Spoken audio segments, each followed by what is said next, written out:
Everlove TV, Sinabi Films, Miva Adura Anyako, la Capopama. Anyako play Pachinyawa, Yeta Miva Dura Fiado. And Apomia Miva Dura Anyako Tope, Anyako Konu Water Station. Eva Dura Fia. Afia Yechi Chuna, a manare Anyako Doma, a Faru Vaya, Kakanuma Magavalio. The Namake over commission, a Chia Yaranola Doma, a Dumavionia Milka, Ober Ow.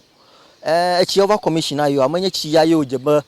or commissioner, you ta, Onya Milka. O level versus Sarama by you add narrow mana me. Tamie afia choga aide assembly member wada numanami kude anyako konu plepe chinyao wada numana afia won ojocho afivasana egbama. The na make me apon duma view wada numanami kude aleke ohia achia afi onyeba kaya na ba no ikema George na wo. Akpa Everlove TV Sinabi Films jagbagba promido le Facebook na make na ide YouTuber Sinabi Films na make Everlove TV. Subscribe to our channels. Plus super miapo nguna nyenuke adablo. Akpabena Everlove TV plus Sinabi production per any.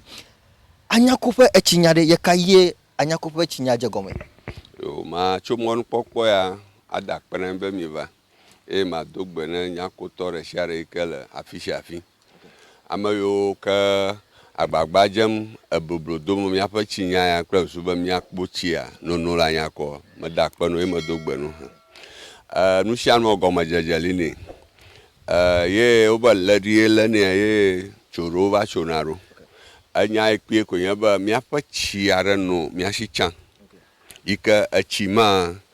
kaka komin kruma ngoli 57 58 yo wo chanami. Afia yenye pumping station ero magoba afia yo kona chichuya na pofia magalete pare kai ka wagbo tinga fi ya zazango wale ke ejegblan afia ika afia ba maganya ni ka ali aba dadaji jinwo no va bwa wona na kura afia nwa motina na ka woga kura nwa la ba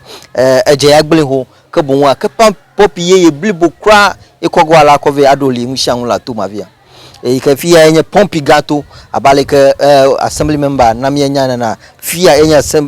pompi gato ika oja bagba be yo aga tro ashile nko so be china ga gbova do amano ha betin succeed ika anwushi anwa aga atogu le ga popo momo ika wagbagba jan shai kaka matin jorejo pompi gato enyamia evado assembly member au blonyado kuda afian oja wagba wona no la fia kaka motinva asosido alomaten gboba motinva ponu iko jimo la fio mi ne mi akpo enyayo gbrocho afia pa agbagba yo jebe wanyono wakpo chi la fia afimaten jejura mi asimi aba alaba la chima wo mavo achino nyako la tepa vakata uyo na fia ka ba pipe gato afima nunyala o pede jebe fmo yo ne ba attention well ala ba admo atoma atovovo ta yo nwo chara afima o to hu ganra le toma iko yo ne ba aquify iji eni male ala ba chan to ko no do marokushi o me mechanize o ga ka yen to dona adovu ka fima imi o mechiva anunyama fima mi lachile na fie mo rochi ma honajo dana cho tofo gbo ateva le chiafuma fa fongli ha chia honajo ko adwakata akuna chiafuma free afama hama he afio gangore kara afigo yi pomele ya yi ukpoba yamale tofu ontojo ta yo mechanize nami alba mechanization na aweba achiela nyako chokpota chovanu gbo varo konu server alaba achima agara mashama papoma mashama kuna la mashama fo jodo fi klachila fa fi shafi mayoka ho chira homo ko Allah oshi mieno chi akum water Ghana Water and Sewage Corporation yekpo chi agbo ho bazu Ghana Water o no chi agbo ka la 2004 ma tututuo la February ya moyima 2004 nyako to ika my scroll leader segbefia yenya assembly member oba documentary ka difia ba ajaba ye water company a chi agbopon fukaka ovara shemuna duo ika wosan no nye mai no wosan nakbo egbo alabo for don na numa fukaka Ghana Water Company a billion no ko convenient du ko e mai ya nyanga okole du ka bila e ko la gbagba yo va glo na chi ala yo to fa ngbaji ye royalty ara kan wala ngo pe mu ye ba document li ba para fa ko order shem na aduko yo fa susu ye ba ba na o je ba order shem na duko ho ta no rashi o won hu manya nyamo well mi ato cho safo eva fia alaba Amerika ko la fia go magbanya vodoma unchora ike nya pump attendant alaba nyanya macho agbaji boy mai ko makpo te fa tutu la nyasko Nambo e kame ma 2004 okay 2004 mama ye mia fa aduaba hochia alaba wasana ori pepe oku Hanover dono ono gbokpon nke bajo la 2005 after 2006 na roa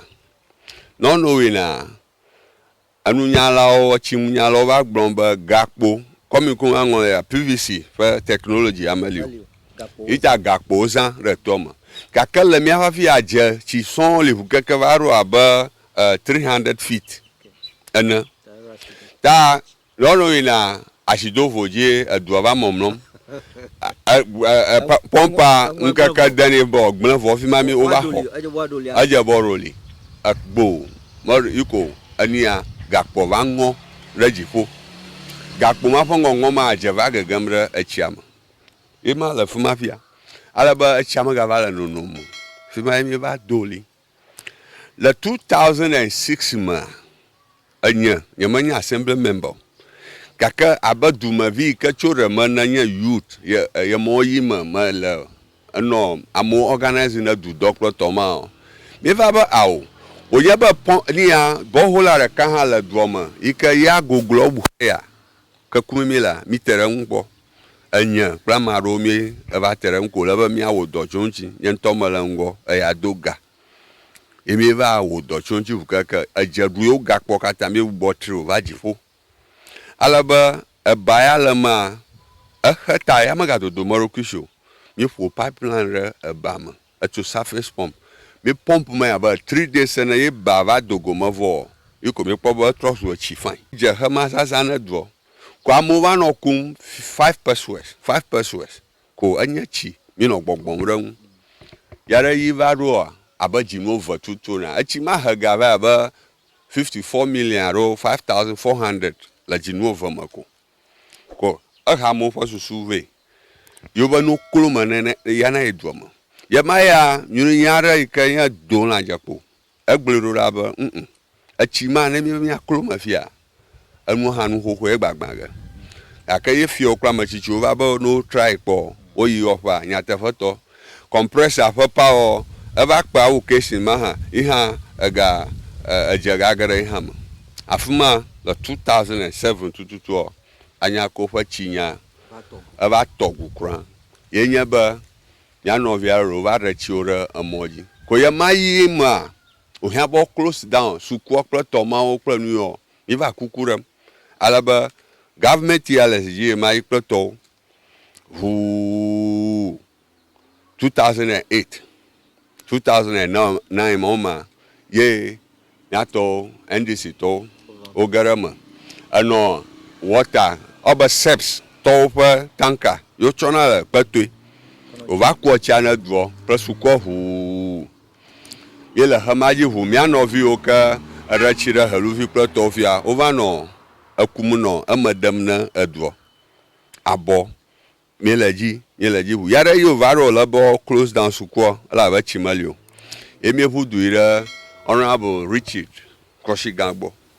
fima hamari na ka cho tanka be o va kuchina dwo ple ekpoji hu afi suko egali o va rofiara parents on toba yamuno no go o va no kumna sukuvio afima ava sesa la gbegbe emi gakpo honorable Koshigan ko la 2016 magojia enya lo va de achira haluvi ala ba hayo katara mi mele fia ajachi ko pomele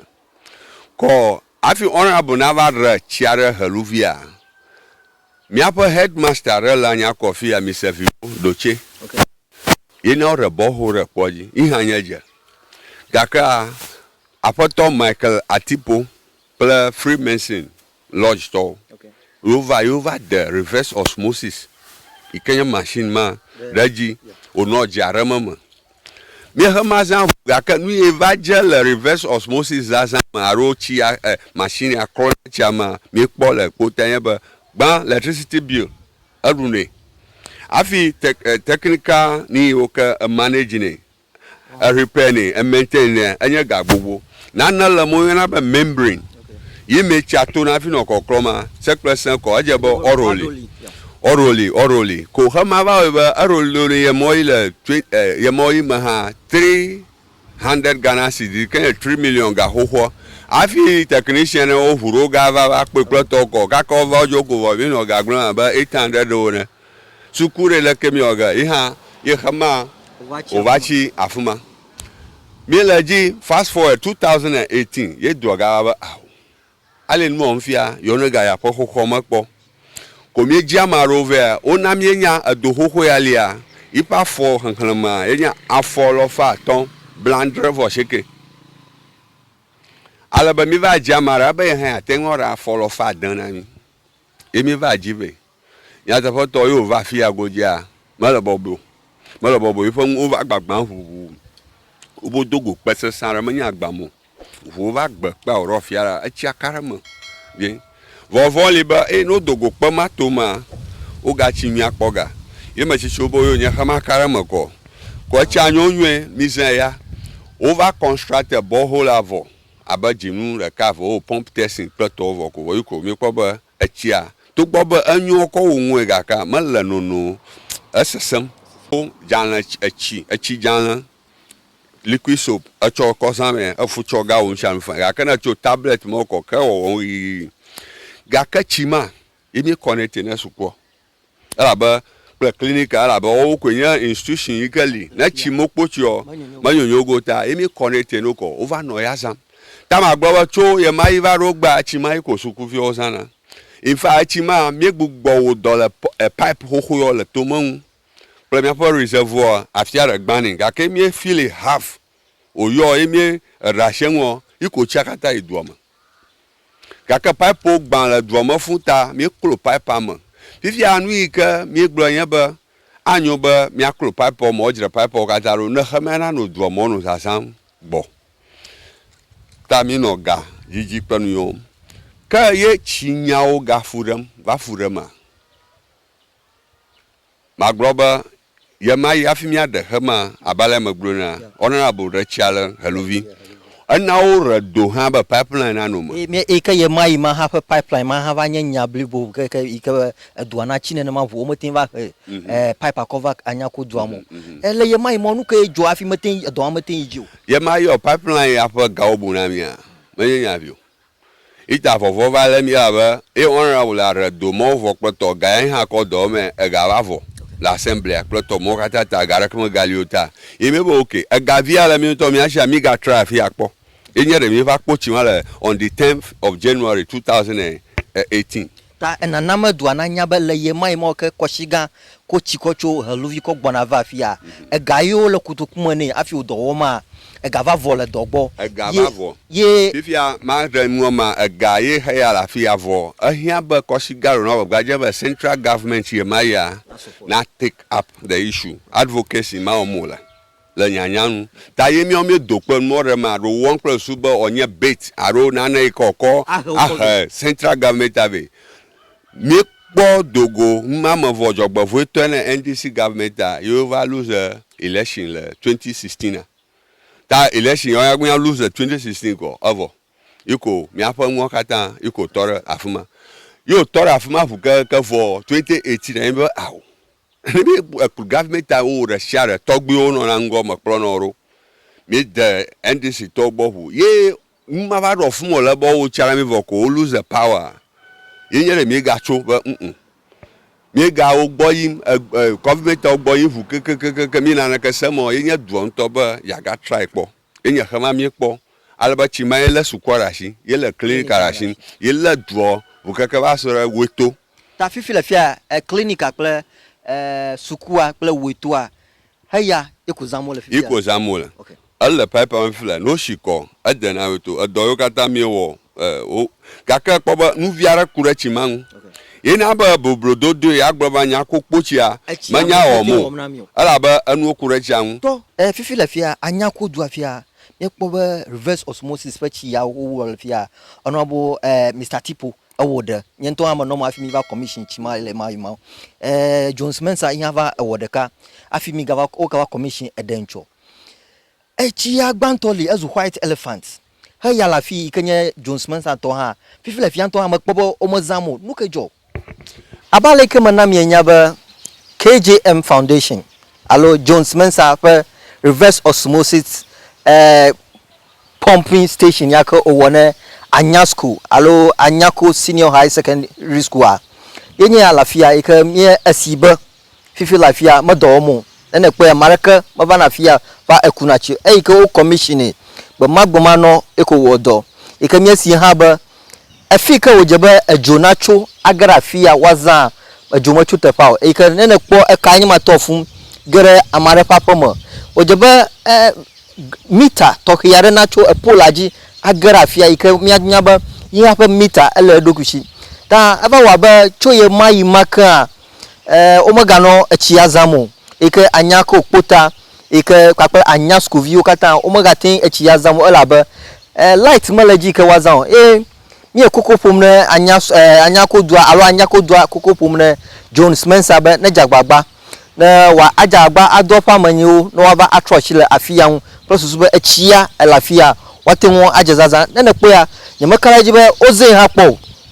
tui mai ka o commissioner nyemakaraji be oze hapo ta Jones Mensa alo KGM Foundation official afikanera me alo Anyako potato alo Anya school view okukufum no be jagbagba na ba wona na kuran na yo plus be anu nwie ya na woda yo na yo wa yo watia zin ike jijokpopo ma na no yo ma akpe mie kpo na ike mi jibe mi na aduana si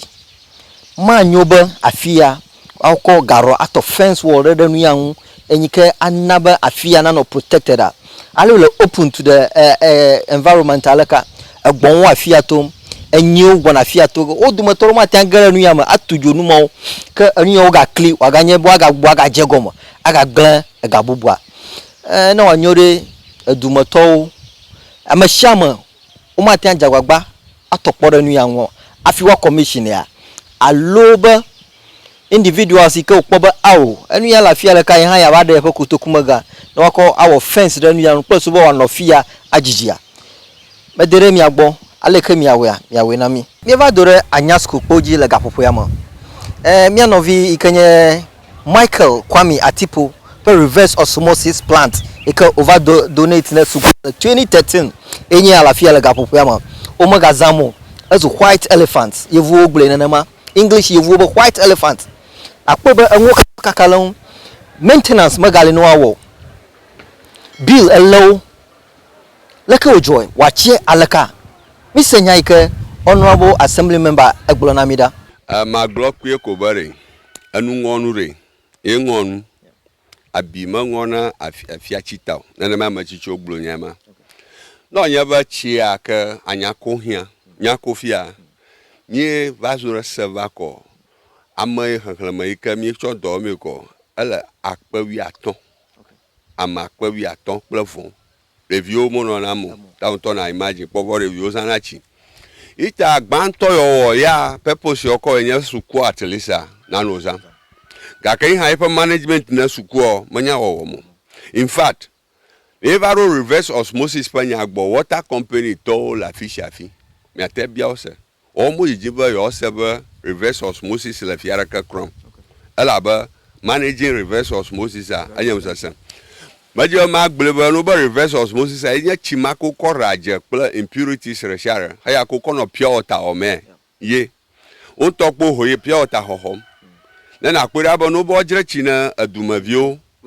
with that o chi achi kamara huga koranyi gba pla tomo pla to pipe gbagban pla tomo onye pure water afia no pipeline matum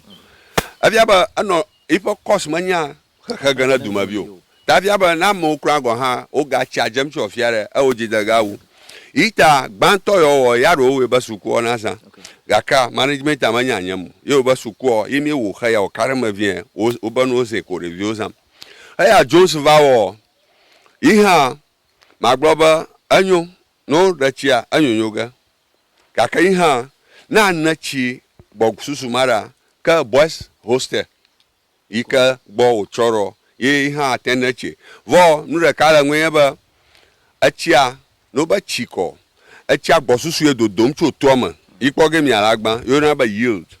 pla pompe ya kala japo capacity pompe afa pepema pla chi gbogo la minute re karo adaba foforeka iha aje bo butamu no mo kata na kpo akoba pompe soere pla do soere kwe ita chi adodo ma fi wa shitroga nwo anya chi soere ko ita rikakara kan mo ka Jones to ha ka sukuvi boys so hostela o we oni now haya over wo fiara duoma haya ko ba wo fia ya nya hayi kanya taru to ka enya bare ne mi ato ya tefa yiha o kwakra Jones to gbanto wo pepema de makola ika nya statiputo Jones Mensato kwakple new one ya ha they are all okatan kwa pepema de ka ko zamu nura ka ko nya aba honorable ka omia biam enuke mi ehia le duama echike mi ehia ombia na mi kon afiva no no omre duama na mia nya tefa to na maba mo biamio madalakpa achi akata fa nya fia pa wiandre obe na biagba emi fu yak pan fia ko 2006 ko emu ba gba le mi ko fo wioma Andrea aba fo wiandre ma takpekpe ka omi o duk takpekpe ka omi o ita fast forward to agba ya mi la fia togbi gbo le fa nya male ni ya commissioner ba ye da ba obi agbo oro yo mora nya tafe ye ba omi afa mo va fia gojia mi kata mi agribe ale no le fia ko haluvi fa chia ya mi le shoba ya le mi rechia mi eje chi pogo achinyi pogo mi ya ita expecto haluvi aba ku haluvi chi o kata over o analysis ni water company top amagan region aba fia over expresso from Accra over fia anyi assemblyman over kpona pla fiare o mi chana tefo mi va fia je gbojenana water science to over fia o kata over mi hu va haluvire over kuchi o kata vo ba haluvi to processing fee aro processing for a ga gbegbana magbona mu nogota yo like haluvi ita haluvi je mi va decide oba ne mi chofia ko haluvi nka o mi la process ya o mi la fia ko yeba onanie mi gbegbanaga otenwo awochire haluvi ika pipe na chofu ka iseva seva to hona kpochiro fa chiro fa plafisha fi ika budget ma alififile ika honorable ika fi no nyebo wele haluvia emia kata mi ahoga mi asuga alaba even kwa la takpa ma expectoro rang na mi ba la haluvia mi atengo re bohola ba aton ana alaba all connect to kata into one big 4 inches or 6 inches or 10 inches pipe from the beginning. No bona overhead tank. No Anyako on the booster station, the EP machine for reservoir. You can booster pumping to server. New York Catania expect over draw. Asanya Gomara. Ita lemyo miapon pokpochinu assemblyman as I stand here. Agba. Miapon nya iko nyabari. Yo nyaba mi onmo katan vo aga ko poto ala ba estimate ha ali ko honorable kenkejo heya pele heya fa gama umo kwemi onto mi gaji bubure ko pe akoko world ke adedu akata hu ike heya lafia he ma lafuma ke mi onto nyaba majijigo a etamu kanwa ta flache dudu la he mama e ga gbona anyi no go mo gbona zango because billy o ka chuna fuma ma esana hu nkejo heya o pele mo mo ko fa ga ko te popu ala bo wo heya nchoko hama ha eya ha njor ko we umoko ga mo tepofu nya do tare te faru akokpe akọ he pipe akove bon wo anya ba mi ava no kukukule o akponya na biafia enya common sense enya na biafia manya expect na yo kaka this is common sense aro nunya ika mawu na ma shama ba miawo mi na na jim anu ma wo jim yela na mi ekpo aton onya wo jim yela ni afakji kaka manya ani afaji dado loko jaba na mara kpo garare o chove mi adese gama yes hey ha ko mi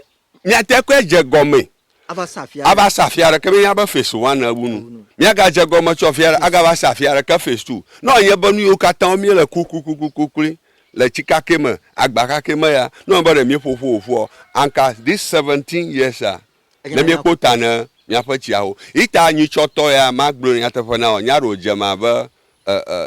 ni na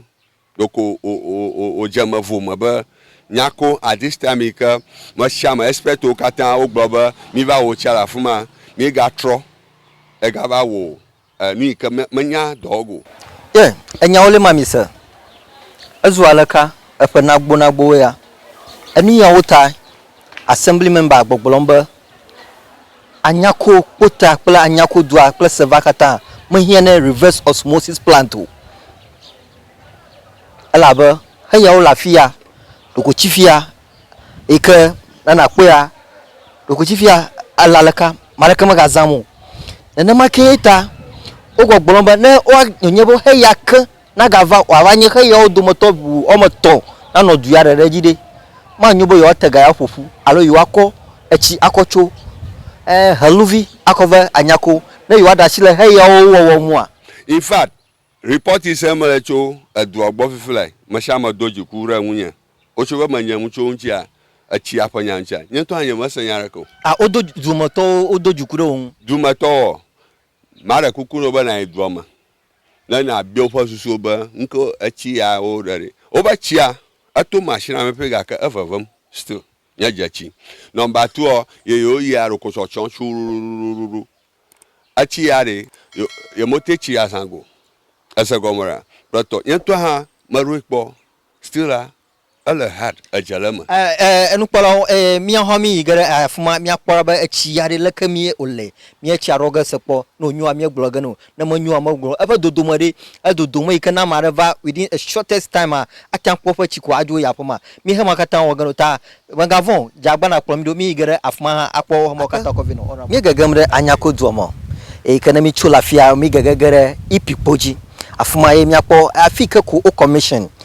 newly commissioned reverse osmosis plant store here o commission our ya garage mi akpo fa aleko dodomo na make mi akpo amanani la fuma chikum de mi chula fuma mi agara duma vioji mi akpora lakanyo fa sasalama kuda achiye ya over huna wo na mi akpora ba achiare ozama alo okuma eke abaleko dibe Anyako dua kata ekpochide akpora leke ko dore chian akum de vivise semama me va do the newly commissioned pipe alomagba reverse osmosis plant agbo inchola eko o commission eke egba enye nkeke eton o commission wana tohia la afia eke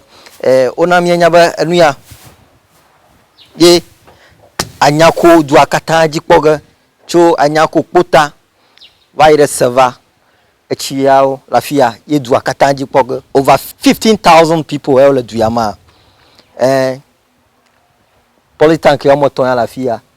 papa machine yo lafia ye oji kpoga ye va do lafia maraka ma lafia ike o fia ba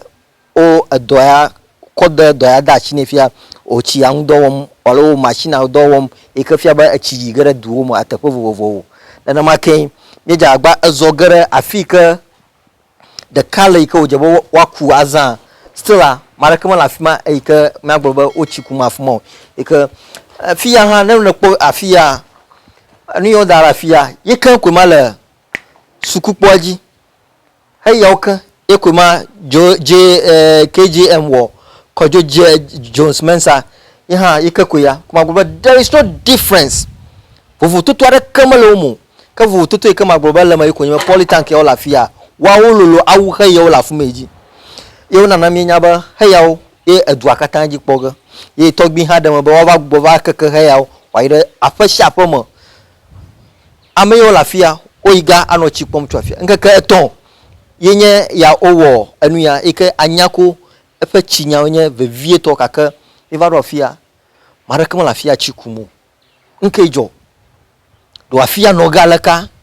ye hana mazu white elephant nkaka ton enye amiva do rafia aka maraka lafia chikumu meja agbatere chi atafanwa echi ha wododomo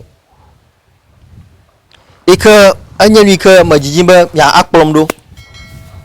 I afimia ayi dongo ba enyi la fi over. This water project was commissioned by His Excellency the Vice President Dr. Mahmoud Baumia and Togbi Tenge Jokoto Gulugi the seventh. Paramount Chief of Angolo Amugo Vego Dufia of Anyako Konu, head of Angolo Bate clan. Assisted by Honorable Emmanuel Gemaga, MC of Keta. O commission mi ala 20th of July. Nkeke ton inia plebe. Marakama la fia ike magolba ele operational ike ozazamu. Bajaba bavuchia. Aw. Kana mareva baya kuchire. Obukata. Ene kwa ofi. Amareva baya kuchire. Anyako Fachia. Yes, o commission Anyako du apotia yeva dorafia amuma la fia kuchio do fia ba Anyako to echima mi anyamwa eko jo mi mava chikumu o commission wana michijim bono vuchina yo over commission na mi mazamo unke jo daga gagara du mavio o vuchina over unke jo mo bavamo eva chi akum la fia again yamal politics won fifila yo Nyako to ofanya ile va vien fifia ita Elia haya de dimba ongo china Anyako maybe heme majoma establish fact awari achimao ogbogbonbo won achila Anyako fia adodo sugbo cover portion gbogbo sugbo akawo nyamanya chia haya jimemela me kran harako e again ma de dwakata mota mi li araka domo me ko situation na management na mona no gbaran ita Nyanya makwe ba haya ova wonyi choike yama achinaga mabla tonha in a day. Alaba over 60,000 liters. 60,000 ma na nyale reverse osmosis one adwe. Anu go more la fuma iko only 20,000 na the kai ejeba raw water kata opompere magba. Afi reverse osmosis na no afi aba reduce magada to 40,000. 40,000 ma ha yema achia ha o were anyigba. Ikamanya reservoir molo pressure nano ririmo ita awagaba achima mote magra dwama hafi azona be wochina dublebo ika water system la shiho manya nano system ikanya owo nwoko amana vano achakumata atonline nyako bota fi vasera server yeme bubumulo manya ba community viara ikanya kofa du home tonali pochiko mai gbomelo division mo o cha yo na ba boma achima mati aboma ton ha save mo mi to ya tefa itama jo ma gbo mo fa vin roro to eba do ma mi avama Anyako honorable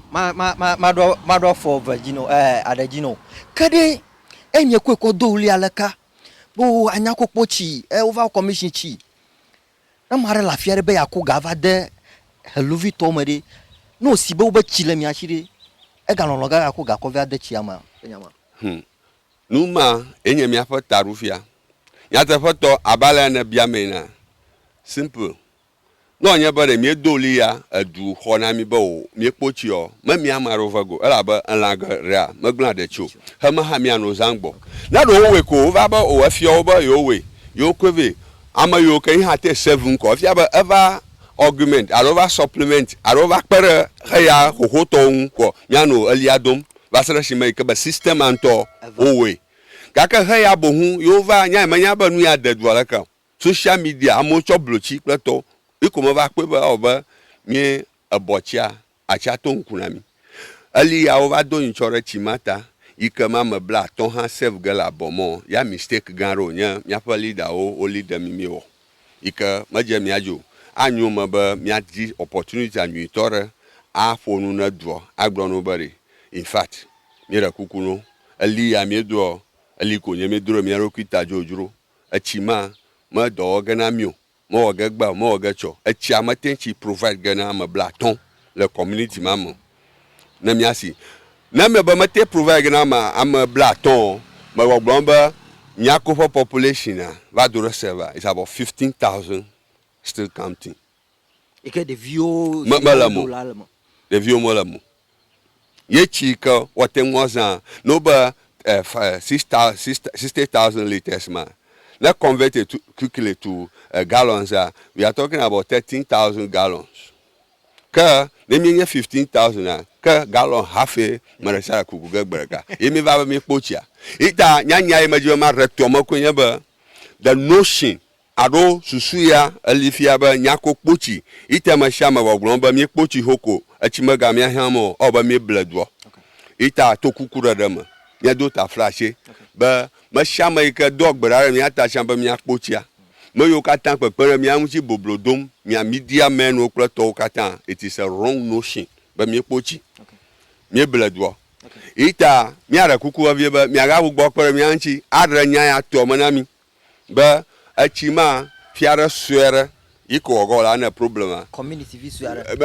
madame bla ton ho iko gbɔkpɔ go la ina de ita no fa mi anu de NGO so kple government fa mo yo kata atenwo kpe mi anwo okpe mi anu ne mi ajagba mi akpo mi afa chinya ya gbɔ akpe honorable bana jawagba edo jenami le egba fanke kama ike ne denu nami chu aleke chia fe egbegbele je gomo vada chi na aleke o wa wodo nami eyeko afi o va gbele sa eda akpe no bana jagba ede enuma nami nyake na ale ada chi ne edumavi o ke veve sese male lo fe la mavi fle fia gbogbon be okoyo ojira yo na dua ho be achiva na nyake na akofa jim na edumavi o mra kunyanko charity sagbaji akpe nchoraka egbenye nkeke ton over huchi na mi lakini opo salama kudachi yan maka nya makpo charaka hon anya kokpo time la mazana una school view abale maglom na oshiana a week mazana chi 200 cedis shikaba anu ava na ba miapa ajododo ha ava anyigban ala ba chirere na kodo nu ko anu na no nyana mi afo nyi ba mi won to ba yo hachi mi kpo chekpo time la fifia miehia na chi le kpota nyoni dio mi ala shower mi ala chi gbagbe ta miehia na chi ta mi agbe na du to no kpere mi wa mian ba mi akpochi mi aza akpe enamanya ba yo jina chi 200 Ghana cedis a week tu leke enu yakofu dem no we mada kuku no manya gbo penye ya na ma gbe sha zakwedoga ta ma we no jie ko mara ramu ke le echia mionto miesi bo chivana mi wo miomi le pota da gbobona be gachi jem 200 cedis a week echivana mi de nkete na gaje chi bakale be chia na na gbenya yida afuma ko ina chi akuge alo nya foto mara kuku no echora ka ko chivena echora ka ye wo ko chiven avadina le nya kpama 200 cedis mata yo chiton ko hanu ayi onye ba togbi namienya ba wagba jege ba echana vado gbode lekinyo pesana ba o na echana vado mi agbo fine mi adakpe na maureta ba echana vado pota na mi ala shower adoji jona mi daviare ma gbogbo ba anyenu ka adoji jona ba yo ha yo akpo echi ala shower davi va vado jona aleke davi anwu apum aleke okof enya agboma afia ba enwa what agba na garage nya mararam na crown mommy ma no ajado nple mommy wonyare be echiare leke gbogbo mi ko hia na chia gbogbo na ma fi mara kuku etia ni hia ni na lela ndada nunua pe apomodo de se adeko echi woni ne chima la si o onyina na nako kako chibubu vena mi hoye gbere ni kpochio avo nye keke afiare kama le masi be oba ko chivena mi mara kuku da se nyama nti ai ye voda to glomba o wo chinami mo wo chara kanami mo wo chara kanami mi kpochio mito mi to he mi me yire afi cover commissioner chiala mi meda mi fenyara ko mi nya bo chia pu nya makpota pu chiala jiju mo la jiju nya manyo shie malenyi mo wo chara kanami mi kpona na ko mo dani jogbanwu ni nya tepako nya tepe mi pe bere ya ko reji pompiana va wa pomo d'accord afina nya ba oko chivena d'accord ni di ajemonto ni ha ma yiko ma wiala etina popo adojijo na nyaji ni ha ma to kaka katika ma vako ma vuvo ba ma lachi ma wi echi akore ni amako ejijo dogo na nyaji nto Mommy, magbona tora fuma. Mommy. Oha, ezana chi le pota fia. La ko mazanchi, an da mala na school view. Okay. Ma pochi ma dranwu. Ma jechi. Abo fifia nguduo. Ashi homala ka gbegbe. Ma jechi, azan, afi a ohun ya. Afudam to. Ma. Fudam ala ka gbegbe. Achinya fudam ala ka gbegbe. Ma gbolo lo bo ochia, nya ma pochi. Nto na va fia pochi ara nya gbo fia goja. Siara kamaliu. Siara kamaliu. Ayo nyeba echima vao. Nchu awina mia enkeketon ya. Nyake ala shokon na gbona ameo hechi avec plus ba echina gara yo gbole bota alo echina gara yo papoma. Ni do kuno. Magbona makaraji bo oji me miakom ya ba galon mi aide fumare ipikpoji ma. Miako mi apa galon mi aide ipikpoji mi aba kucha ya trogbo. Jina ni mi de galan nkekere kama. Mi anto mi tezo zo ma yimda ipikpoji o yimi gbona nko gala rata. Ave kuchia la fimango dia fimajiji. Aro best thing ko. Bota cho yinyako ajiji. Best thing na mi aje mi apa. Mi zacha ba shima ko ve o chero nto bo yo o che mi kucha tapo. Acha la jimo ma la jimo mi ko tapo. Ta na mi apa chijan gbo obo nyoga wu. Ga kan kuku ko re mi le ba no ve mi anu no wo chana mi. No wo chana mi pota to ha. Mo ta mi le no wo china mi. No wo chana mi pota to mi apa jina zama. Oh mi ajichi mi al mi apa body ma na ko. Mi ji shower o dudure tamana mi yo aya nyigba. Mi ra kuku na mi. Mi ji shower bo mi al wa gere tamana mi. Rala tano. O malagara ma. Ma chavare malagara ma. Mommy, majibe na glo. Ya madro nyevade mi ha mi ato aglo. Ni mi ala chire mi apa jina ajema. Akpira. No nyebe ne va. Opa jima jena mo. Gbere ala ba poro mama va fira gba. Azan afima ajeba malachi afia igbadura fa. Ni malachi o. Ni matan ya wudoga ko anu fifia manana mako ai gbadura pa a ma je. Ajeba ma wo kokko nyenya. Poro ma ya doro fofia ma do nyafta tanchi ko ajeba ma pale. Echi ma choga pale. Afia lachi. Ni yana chi blibo echi. Ta mi la fonu. Ni la fonu. Ye gbo mo le bere. Mi o si obo wo chi evana mi de. Mi ba echi ma tava. Fi ma kachi ala de. Ni mata nyanya ko nyafora. Okay. Nyafo yin. Okay. Ni mata zozo ga. Wow. Mata zozo ga. Ai ka fi ma ko galon na. Ni mata mi. Na me ko bucket de ka ha. Bucket vi so etoma, so angef chechi vi so etoma. Ni mata zona. Ta amon vovo nyeba na de makpo amada dada mada ku makpo afi okpam afi ma ta ko chi ba ke so ma de ka aba da de kpom Ta glo wo nyamamle ne ameyo ke jawagba ko chi akova fo glo nyamamle mada kuku ni la fonu ni to mawu la fonu no jagbagba no ni to mawu la fonu no jagbagba no na echi na va putana mi ne nyamaduro mi evade ne nyo ha mi akwa jina jema be mi akpo ngogbo ne mi ano ba apona fa gbona fa nyepe jiona jema nyevio nyepe jiona opo jiona jema ba nyevio na ta lechi ayisuku akpo jijema ola ba ne devi melechi o nchifia do yo kata yima chimalemale ikunya nchifia Oh nya sister kra asene agba yomba charity wo china mi wo china bo oh mama mo wo chara kana mi fika o sister la. yes la US yo bo wo china bo mo china mi bo ya send picture na ma po ka sha send ba o mi apa tajia pure ta pipe la ta ani ani e bo mama ni ma po nyure ko mo wo chara kana mi ta mo wo china mi avo didi mi evo de kla bo wo china Anyako mo wo china Anyako mi po chio drama ko mi gala mi po chi crown Ta fe echi fe mano manyima no mano a. Nyavio ma tin le na chi. Aw maglo haya nyama zana na school view mala school view boys dormitory shima mara kukuno maba opochi makpota no va kobo jara ka be yoko gana made ma ona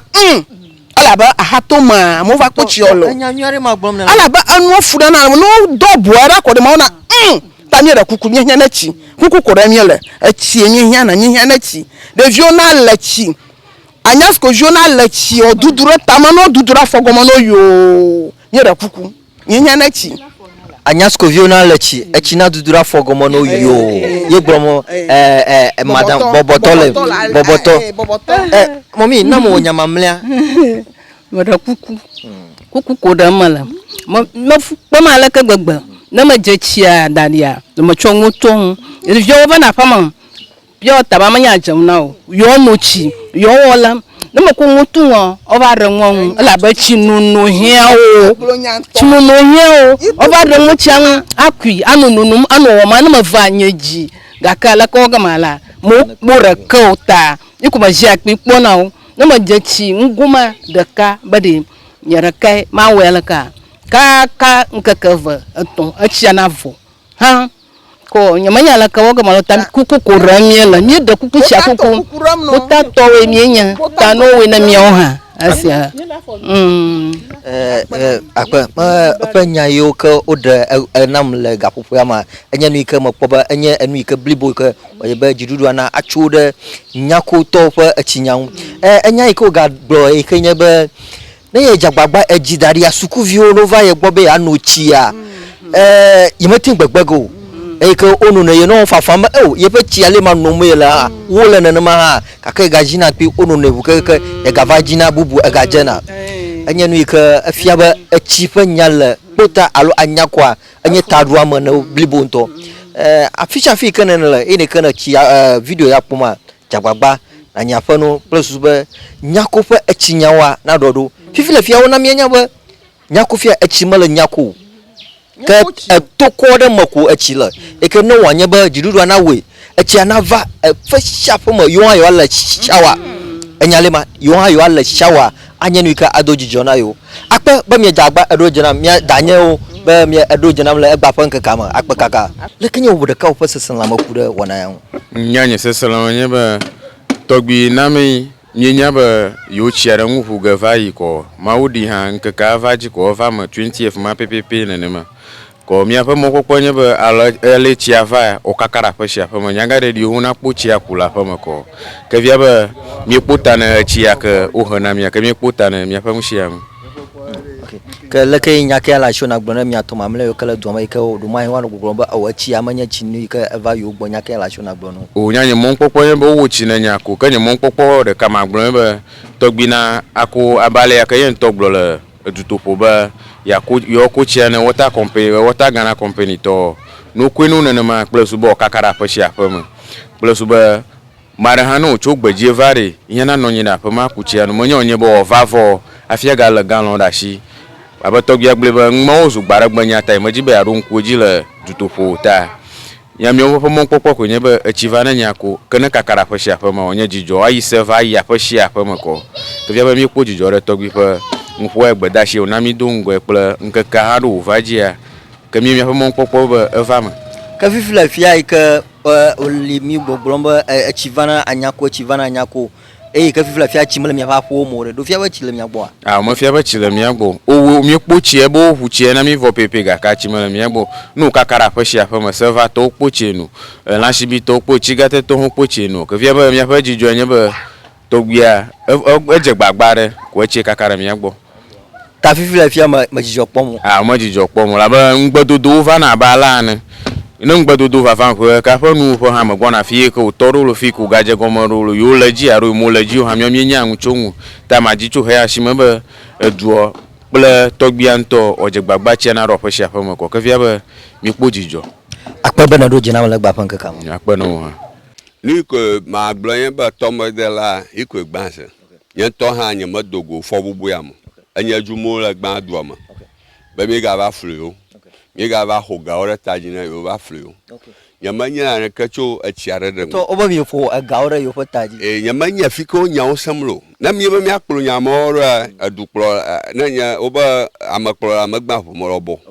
kaka anya e kama je ma do ta flash no ba makuku majaklo kuku damna nya ko to la pelegbe ba vie to mi o le do mo fo pon bari mara kama roba ya flu ofio wono nyo ro ma hi ko ge mia valida ho yi afi o vazuala no ba chama nyo to modela iko gbanse mo ga hwe na mi vavio no la jirafo yo nya mi to mi pe ba ale nu oyi ma nyo ko mi ga ro wo halu vi fa nya ikala to mafia ika MC hanya ba halu vi mi ayi water company to nya ba halu vi mi ayi kakale mo trafia ika ma soreji o mi ga jiragaru ita mi tɔgbiwo kpɔ ge míade ŋgble emɔ yi ke dze míato gbã are nya to me ne dukɔ katã na si be míaƒe tsi problema mele míekpɔ ta ne kloloklolo etsi ma ɖo ma hiã ame bla atɔ̃ ɖe koe New York míawoe hã ta me kuku ɖem no be ɖe míegbe zaho dzidola ye xɔ hlɔ̃me ɖe akɔ ta no do dzi ne woxɔ mi ɖe míanɔ te míega gbagbadze ge be mía awɔrɔɖɔɖɔ ne mía adzre míaƒe tsia ɖo akpe. Honorable, quick one, last one kuna amada shilong. No ba cho kota kovado Anyako drum ko ide ngogba savari. No ba la alofajide amaneni na pobo wa pochia.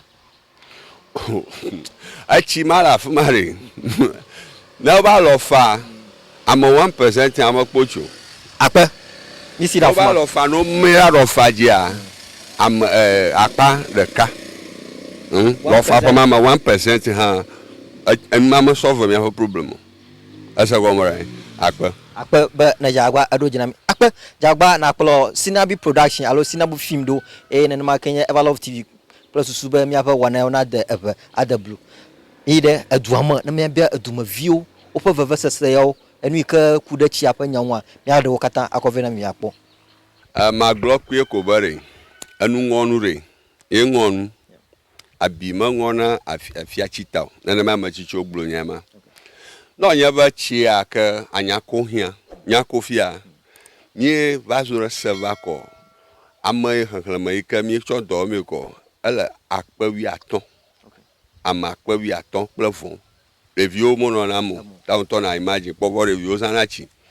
ita gbanto yo ya purpose yo ko enya suku atlisa na noza ga kai hyper management na suku manya wo mo in fact Evaro reverse osmosis panyagbo water company to la fichafi. Me ate bia ose. Omo yijiba yo sebe reverse osmosis la fiaraka krom. Ela ba managing reverse osmosis a anyam sasa. Majo ma gleba no ba reverse osmosis a enya chimako koraje pla impurities reshare. Haya ko kono pure water o me. Ye. On tokpo hoye pure water hohom. Na akwere aba no bo jire china adumavio with that o chi achi kamara huga kora anyigba kple tomo kple to pipe gbagbanga kple tomo onye pure water afia no pipeline matom afia ba ano ifo cost manya gana dumabio ta afia ba na mo kra go ha o ga cha jem cho fiare e o jidaga wu ita gbanto yo ya ro we basuku na sa gaka management amanya anyam yo basuku yimi wo ha ya o karama vien o ba no se ko review sam aya Jones vawo iha magloba anyo no dachia anyo yoga kaka iha na nachi bogsusu mara ka boys hostel ika bo choro ye iha tenachi vo nure kala nweba achia no ba chiko achia gbosusu edodom chu toma ikpoge mi alagba yo na ba yield pla pompe ya kala japo capacity pompe afa kpekpema pla chi gbogo la minute re karo adaba fofureka iha aje bobu tamau nu mo kata na kpe akoba pompe soere pla do soere kwe ita chi ado do ma fi wa shitroga ngo anya chi soere ko ita dika karaka lo mo ka Jones to ha ka sukuvi boys o hostela o we oni now haya o ba wo fiare duoma haya ko ba ofia ya inya hayi kanya taru to ka enya bare ne mi atu ya tefa iha o kwakra Jones to pe gbanto wo pepema de makola ika enya statiputo Jones Mensato kwakle new one ya ha dia all o katan kwa pepema re ka ko zamu nure ka ko nya aba to onomo ka o mi abiam enu ka mi ehia la duama echike mi ehia o bia na mi kon afiva no no omre duama na mi a nya tefa to na maba mo biamio madarakpa achi akata fa nya fia pa wiandre o be na biagba emi fu ya kpan fia ko 2006 ko emu ba gba la mi ko fo wioma Andrea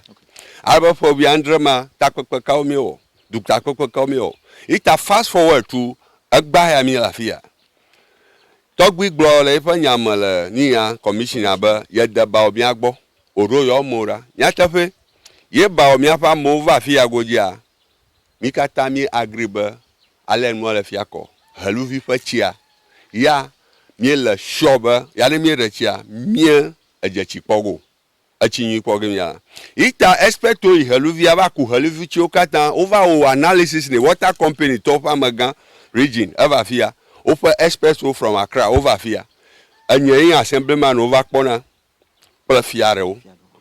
mie chana tefo mie va fia je gbojenana water science to over fia o kata over mie hu va heluvire over kuchi o kata vo be heluvi to processing fee aro processing for a ga gbegbna megbona mu nogota yo like heluvi ita heluvi je me va decide oba ne me chofia ko heluvi nka o me la process ya o me la fia ko yeba onanie mi gbegbnaga otenwo awo chire heluvi ika pipe na chofu ka kai server to hona kpo chiro fa chiro fa kla fisha fi ika budget ma ali fifile ike honorable ike fi no nyebo wele heluvia emia kata mia hoga mia suga alaba even kwa la takpa ma expect oro rang na mi ba la heluvia mia tengo re bohola ba aton ana alaba all connect to kata into one big 4 inches arrow 6 inches arrow 10 inches pipe from the beginning no bona overhead tank no va ronyako on the booster station le EP machine for reservoir terre il ka tengo booster pumping to server ni o katanya un expect over va draw asanya gomra ita le mio mia pon pokpo chinu assemblyman as I stand here agba mia pon nya iko nya bari yo nya ba mi o mo katan vo aga ko poto ala ba estimate ha ali ko honorable kenke jo heya pele heya fa gama omo ko mi on to mi gaji bubure ko pe akoko wo ke adedu akata hu ike he alafia he ma la fuma ke mi won to nya ba majijigo a etamu kanwa ta flache dudu la he mama e ga gbona anyi no go mo gbona zango because billy o ka chuna fuma ma esana hu nke jo ayawo pele he mo ko fa ga ko tepofu ala bo he ya nchoko he ma ha e ya ha nchoko we omo ko ga mo tepofu nya do tare te faru akokpe akọ he pipe akove ibun wanya bem ya no kukukule owom akponya na biafia in common sense anya na biafia manya expect na yo kaka this is common sense aro nunya ika mawu na mashama bem yawo mi na jim anu ama woje mi la na mi ekpo eton onya woje mi la ni a afakji kaka manya ani afaji dado loko jaba na mara kpo garare o chove mi adese gama yes hey ha ko mi atekwe je gome aba safia ke mi aba face 1 na wunu mi aga je gome chofia aga ba safia ka face 2 no ye banu yo katan mi le kukukukukuli le chikakema agbaka kema ya no ba mi fofofo anka this 17 years na mi ko tana mi afachi aho ita anyi choto ya magbro ya tefona onya ro jema ba ni na doko o jama voma ba nyako at this time ka ma shama expect o katan o gboba mi va o chala fuma mi ga tro e ga ba wo ni ka manya dogo in fact report is emelecho adu ogbo fifile ma shama doji kura nwunya o choba manya mu cho ntia a chi apanya ntia nyeto anya ma sanyara ko odo zumoto odo jukuro on dumato mara kukuro ba na idoma na biofo susu ba nko achi ya o dare o ba chia ato machine me pega ka avavam still nya jachi number 2 ye yo ya ro ko so chon chururu achi ya re manya jire ya ye motechi ya sango asagomora proto nyeto ha maru ipo still ala had a jalama enu palo mi homi igere afuma mi akpora ba achi ya re lekami ole mi achi aroga sepo no nyua mi gbloga no na manyua maglo aba dodomade adodoma ikana mareva within a shortest time atan kpofa chiko ajo ya poma mi hema kata wogano ta bangavon jagba na kplo mi do mi igere afuma akpo ho mo kata ko vino honorable again yamal politics won fifila yo nyakoto ofanya ile ba vien fifia ita alia haya de dimba ongochi na anyako maiba heme majoma establish fact awari achimawo ogbogbon bo won achila anyako fia adodo sugbo akova portion gbogbo sugbo aka nyama nye chia haya jime mila me kran harako e again ma de dwakata mota mi li araka domo me ko situation na management na mona no gbaran ita nyanya makpo aba haya ova wonyi choi ka yama achi na ga ma bla ton ha in a day alaba over 60,000 liters 60,000 ma na nyale reverse osmosis one adwe anu go more la fuma ikonya 20,000 na the kai ejeba raw water kata opompe magban afi reverse osmosis na no afi aba reduce magada to 40,000 ma ha yema achia ha o were anyigban ikamanya reservoir molo pressure na no ririmo ita awogaba achima mote magara dwom ha fi azona be wo chi na dublebo ika water system la shi ho manya nano system ikanya owo nwoko amana vano achakumata atonline nyako bota fi vasera server yemi bubumlo manya ba community viara ikanya kofa du home tonally o pochiko mai gbomelo division mo o cha yo na ba boma achima mati aboma ton ha sevmo mito yatafa itamajo magbo mova vinro to eba doma mi avama Anyako honorable ma do for virgino adagino kade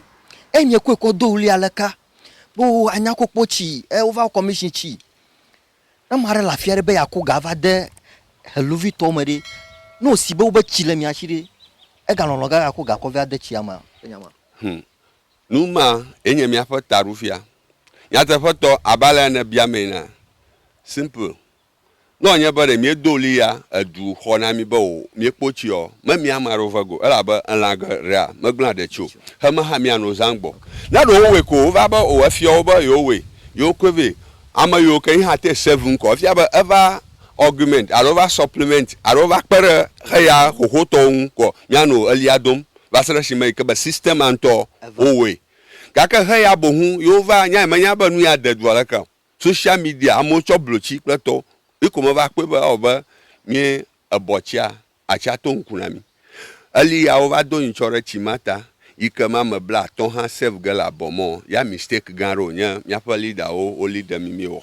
ika maje mi ajo anyu ma ba mi adi opportunity anyu tore a fonu na do agro no bari in fact mi ra kukuno ali ya mi do ali ko nya mi duro mi ro kita jojuro achima ma do gana mio mo gagba mo gacho achama tenchi provide gana ma blaton le community mamu na miasi na me ba mate provide gana ma am blaton ma wogbomba Anyako population va do server is about 15,000 still counting ike de vio malamo de vio malamo ye chika watengoza no ba 60,000 liters ma. Now converted quickly to gallons. We are talking about 13,000 gallons. Ka nemi 15,000 ka gallon half a marasara kukuga burger. Emi va me pochia. Ita nyanya imajiwa ma retoma kwenye ba the notion ado susuya alifia ba Anyako pochi. Ita ma shama wa glomba me pochi hoko achimaga me hamo oba me bledwo. Ita to kukura dama. Nya do ta flashe ba ma shama ika dog brare mi ata shamba mi akpochia mo yo katan pepere mi anchi boblodom mi media men okra to katan. It is a wrong notion ba mi akpochi mi bledwo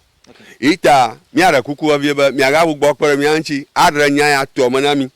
ba achima fiara suere iko ogola na problema community visual madam blaton ho iko gbogbo ogola in a day ita no fa mi anure NGO so kula government fa mo kata atenwo pere mi anwo opere mi anwo na mi ajagba mi akpo mi afa chinya agbo akpa honorable bana jawagba edo jenami le egba fanke kama ikene de hunami chu aleke chia fa egbegbele je gomo vada china aleke owa wodo nami eyeko afi ova gbele sa eda akpa no bana jagba ede enumanami nyake na ale ada chine edumavi o ke veve se mala lo fa la mavi fle fia gbogbon okoyo ojira yo na dua ho ba achivana nyake na akofa jimna edumavi o ni ko ma gbloyen ba tomo de la iko egbanse yen to ha anya madogo fo bubu ya mo anya jumo la gban do ma ba mi ga ba flu mi ga ba hoga ore tajina yo ba flu nyamanya ne kacho a chiare de to oba mi fo a gaure yo fotaji nyamanya fiko nyawo samlo na mi be mi akplo nyamoro a dukplo na nya oba amakplo amagba fo morobo kaka anya e kama je ma do ta flash no be makuku majaklo kuku damna nyako to la pelegbe ba vie to mi o le do mo fo pon bari mara kama ro ba ya flu ofio wono nyo ro ma hi ko ge mia valida ho yi afi o vazuala no ba chama nyo to modela iko egbanse mo ga hwe na mi vavio no la jirafo yo nya mi to mi pe ba ale no yi ma nyo ko mi ga ro wo haluvi fa nya ika la to mafia ika MC hanya ba haluvi mi ayi water company to nya ba haluvi mi ayi kakale mo trafia ika ma soreji o mi ga jiragaru ita mi togbi opoga mi adangbla amo ikaje mi ato gba aranya to mo na du ko katana si ba mi afa chi problema mare mi puta ne kloro achima ro ma hia ma bla ton ra kwe ni oga mi awe ha ta makukudam no bare mi egbaza ho jidola e ho hромara ko ta no doji na o ho mire mi anote mi ga gbagbaje gaba mi awroro na mi ajire mi afa chiaro akpe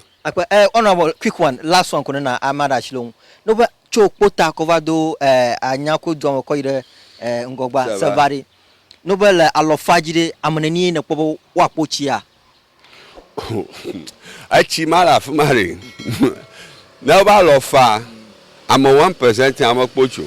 akpe mi si da ba lofa no me alofajia am apa de ka lofa pa mama 1% ha mama solve me have problem asa go mara akpe ba na jagwa ado jinami akpe apale ke komie ejegomo cho ndi cho anyako kpota ka ide anyako duoma ide achinya ogba we jagba oponu duma vio kude ofa sesana ma alumagboba enu yoko kpo a egaba avu egaba side tegbi alumagboba mi gaba side anyako kpota ika odo fo nya ogbona mi odo fo veva sese ogboba ale yo jenachi 200 Ghana cedis within a week ika achiavona and my ke odo fo veva sese aro ogboba ale kako na yo jechi edadia kaka yo anya sukuvio avakuchia anu ika tenada yoji kaka sukuvio onya yo matin blogo ika enyana nu ika tenaroji na ma ke do ogboba aw ajeba chinava kpota na yo plus ba yo ha yo atian le shower enyenya ika gbomo le ba chinava na yo ha yo ala shower yo ha yo agaro yo po chilepo ko yo akuchi na yo ala menye yo ano afu pepa blibomo ano chijem ahogbogbo jagbagba na subscribe to our channel na ma ke nyebe nyashanya ika ma shawa na gbla afia yintofa anu tefa popo fa nya ye odagbo mo encho do fa gbo